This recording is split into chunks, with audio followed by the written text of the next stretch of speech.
Bonjour tout le monde. Alors aujourd'hui, on va faire des pancakes à la banane par mois.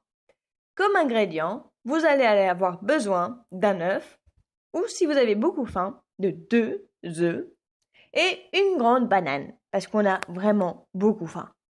Ensuite, comme matériel, vous allez avoir besoin d'un bol et d'une fourchette. Et évidemment, une poêle, mais ce sera plus tard. Et des mains propres. Allez vous laver les mains maintenant. Ensuite, donc, on prend notre bol, notre fourchette et on va éplucher notre banane. C'est un jeu d'enfant. Pour cette recette, je ne vais pas utiliser de farine puisque c'est dans le but d'essayer de faire attention à notre ligne. Donc, on évite tout ce qui est sucre artificiel et fabriqué par l'homme. Donc, hop, hop, hop, on prend des ingrédients naturels. On va casser la banane dans le fond de notre bol.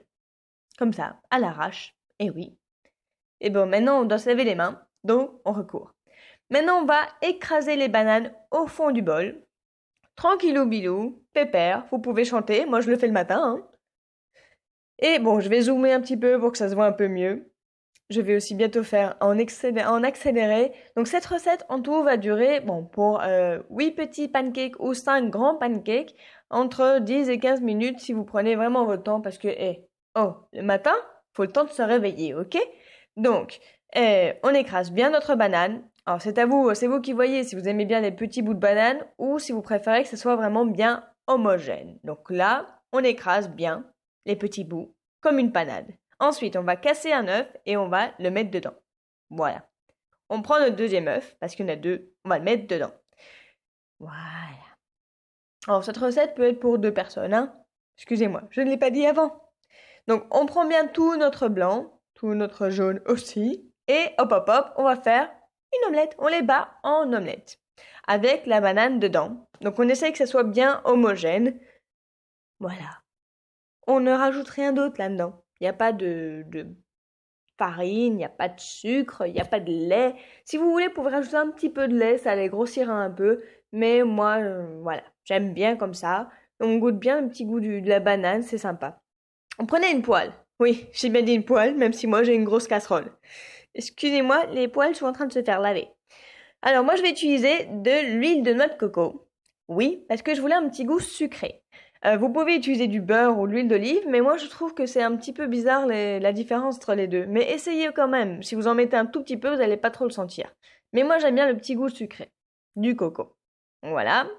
On va attendre que ça chauffe. Oui, pour savoir le feu, on va le mettre à moyen, voire très fort, ok? Ensuite, on prépare une petite assiette à côté de nous pour les déposer, évidemment. Parce que là, je vais les faire de 2 en 2. Des fois, je le fais de 3 en 3, mais du coup, des fois, ils se collent l'un à l'autre. Donc, on va déposer un peu au pifomètre, comme ça, dans la poêle. Et bien séparés pour éviter justement qu'ils s'unissent. Bon, si ça vous arrive, prenez votre petite spatule et séparez-les. Alors maintenant, on va attendre. Ah oui, aussi, une petite chose, si vous aimez que ça soit sucré, donc là je vais faire semblant, mais je le fais pas normalement, vous mettez un peu de sucre maintenant que ça cuit, parce que comme ça, quand vous allez retourner, ça sera un petit peu caramélisé. J'ai bien dit un tout petit peu, ok? Alors, comment savoir que vous pouvez le retourner? C'est simple, ça va se décoller et ça va bouger. Quand ça bouge, que ça reste pas accroché, c'est que c'est bon. Bon, ça se peut aussi que vous avez peut-être pas assez mis d'agent gras, ok? Donc faites attention. Et maintenant, on va retourner. Là, j'avoue que j'étais un peu trop vite parce que regardez, elle est à peine dorée, entre guillemets. Mais elle est quand même cuite. Mais, vous allez voir. Attendez, suspense. Voilà. C'est bien cuite. Bref, bon appétit. Ciao.